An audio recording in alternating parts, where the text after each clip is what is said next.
Hi friends, कैसे हैं आप सब लोग। मैं एक टेस्टिमनी देने के लिए आज छोटा सा वीडियो बना रही हूँ। 4 इयर्स पहले मेरे फादर को ब्लैडर कैंसर डिटेक्ट हुआ था, यूरिन ब्लैडर कैंसर डिटेक्ट हुआ था। और लोगों ने मतलब डॉक्टर्स ने हमारे को ये बोला था कि भाई एज सून एज पॉसिबल आप इनका ब्लैडर रिमूव कर दीजिए। बट हाँ, हमने इतना ध्यान नहीं दिया और हमने उनके ब्लैडर को रिमूव नहीं किया। इस बीच हम लोग उनको हीमोहिम दे रहे थे। हीमोहिम हम कंटिन्यू उनका 4 ईयर से दे रहे हैं, लेकिन कहते हैं ना कि कुछ चीज़ें बहुत ज़्यादा बढ़ जाती है तो हमें ट्रिम सर्जरी वगैरह की तरफ जाना होता है।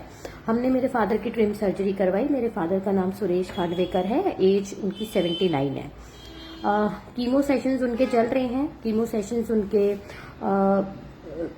बीच बीच में होते रहते हैं, बट कीमो सेशन के बाद में भी जो उनका जो एचबी काउंट होता है वो 12.5 होता है, जो कि बहुत हेल्दीएस्ट होता है। नॉर्मल पर्सन का भी 12.5 होता नहीं है। तो मैं बहुत टाइम से सोच रही थी कि एक टेस्टिमनी, क्योंकि हमारी जो टेस्टिमनी होती है वो बहुत लोगों के काम आती है, बहुत लोग मोटिवेट होते हैं। क्योंकि कई बार क्या होता है, हम डॉक्टर के ऊपर बहुत बिलीव करते हैं, हमें करना भी चाहिए। जो डॉक्टर्स बोलते हैं हम वो करते हैं, तो हमें वो भी करना चाहिए। लेकिन साथ में अगर कोई आपको सजेशन दे रहा है कि आप हीमोहिम लो या फिर एटमी के कुछ प्रोडक्ट्स लो, तो रियली वर्थ इट है, रियली वर्थ इट है। आपको लेना चाहिए, आपको आंख बंद करके लेना चाहिए। आप उसको कंटिन्यू पेशेंट को दो। मेरे फादर की कीमो भी चल रही है। कीमो के बावजूद उनका जो स्टेमिना है, मैं एक वीडियो अभी डालूंगी, और डेली ऑफिस भी आते हैं। कीमो के सेशन के 2 दिन में 2 दिन तक हम उनको थोड़ा सा अवॉइड करते हैं बाहर निकालना, लेकिन कुछ टाइम के बाद 2-3 दिन के बाद में उनको हम यूं निकालना चालू कर देते हैं। एज पर डॉक्टर हमें ये कहा जाता है कि उनका इम्यून सिस्टम बहुत खराब हो जाएगा, उनको फीवर होगा, वॉमिट होगी, सब कुछ होगा। लेकिन मैं क्या ही बोलूं, उनको 1% का भी साइड इफेक्ट नहीं है।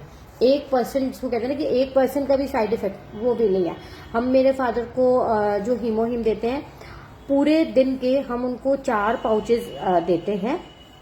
4 पाउचेस उनके लिए इनफ होते हैं। साथ में नोनी जूस देते हैं, मिल्क हेजल देते हैं और ओमेगा देते हैं। क्योंकि ये जितने सप्लीमेंट है ये उनकी बॉडी को बहुत अच्छे से सपोर्ट करते हैं। एलएफटी केएफटी उनका बिल्कुल क्लियर आता है, क्योंकि जब इतने ज्यादा स्टीरॉइड्स बॉडी में जाते हैं तो ऑब्वियसली आपको कहीं ना कहीं तो उसका साइड इफेक्ट झेलना होगा। तो वो जो साइड इफेक्ट होता है ना, वो सीधा जाता है आपके लीवर के ऊपर, है ना। तो लीवर को बचाने के लिए हम लोग उनको मिल्क हेजल देते हैं। मॉर्निंग में और इवनिंग में हम 2 टाइम्स देते हैं उनको।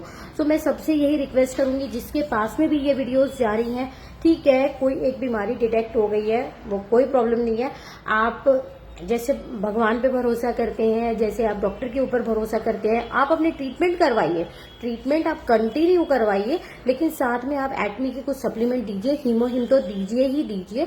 ये मेरे फादर की खुद की टेस्टिमनी है। आप चाहे तो मुझे कॉल भी कर सकते हैं, कुछ भी पूछना है, आपको रिपोर्ट चाहिए, मैं वो भी आपको भेज सकती हूँ। पिछले 4 साल से मेरे फादर को ये प्रॉब्लम है और डे बाय डे वो रिकवरी पे ही जा रहे हैं। अब जनवरी में उनकी बस लास्ट कीमो के सेशन होंगे और कोई दिक्कत नहीं है। आप बहुत इजीली कीमो से भी बाहर आ जाएंगे, कोई प्रॉब्लम नहीं होगी। ये मैं बोल रही हूँ। और अगर एटमी की टीम आपको किसी तरह से कांटेक्ट करती है, किसी के थ्रू करती है, तो आप ये सोचो कि आप तक संजीवनी बूटी जाने वाली है और भगवान का एक इशारा है कि everything is going to be all right. तो आप आईज बंद करो, आंखें बंद करो, भगवान का नाम लो। जैसे आप देखो, इलाज करवा रहे हैं, पैसा तो लगेगा ही लगेगा, है ना। और पेशेंट को तकलीफ भी होती है, फैमिली को भी तकलीफ होती है। लेकिन अगर हमारे पास में कोई एक ऐसा जरिया आता है जिसमें आपको कोई तकलीफ नहीं होगी, पैसा तो ठीक है जो लगेगा लगेगा, लेकिन आपका पेशेंट सिक्योर रहेगा, सेफ रहेगा, ठीक रहेगा, हेल्दी फील करेगा, कोई साइड इफेक्ट नहीं आएगा, तो आपको वो चीज करनी चाहिए, वो चीज लेनी चाहिए। सो आप एटमी की तरफ जाओ, आप हीमोहिम आंखें बंद करके लो। और भी जो आपको बताया जाता है, मानो हमारी टीम से कोई भी कॉल जाते हैं, मतलब हमारी फैमिली हो गई है, तो फैमिली की तरफ से कोई भी आपको प्रोडक्ट ये सजेस्ट किया जाता है कि आप इस टाइम पे ये लीजिए, तो आप लीजिए, आंखें बंद करके लीजिए। 24 आवर्स एटमी की टीम भी आपके साथ में है, जो मेरे साथ हुआ। मैं अब एटमी में भी काम कर रही हूँ। काम करने का रीजन यही होता है क्योंकि हमारे को कहीं ना कहीं बहुत रिलीफ हुआ और हमारे को फेथ हुआ। तो आपने ये चीज लेनी चाहिए। मैं अपने फादर की वीडियो भी आपको भेजती हूँ, हालांकि वो अभी घर में बैठे हैं, तो वो म्यूजिशियन है, तो म्यूजिक प्ले कर रहे थे, तो मैं उसी की, वरना ऑफिस में जब आते हैं तो मैं उसकी भी वीडियो आपको बना के भेजूंगी। तो आप आईज बंद करके, बिल्कुल आंखें बंद करके भरोसे के साथ में आप हीमोहिम लीजिए, मिल्क हेजल लीजिए, जो भी आपको सजेशन दिया जाता है हमारी टीम की तरफ से वो आप लीजिए ही लीजिए। Thank you so much.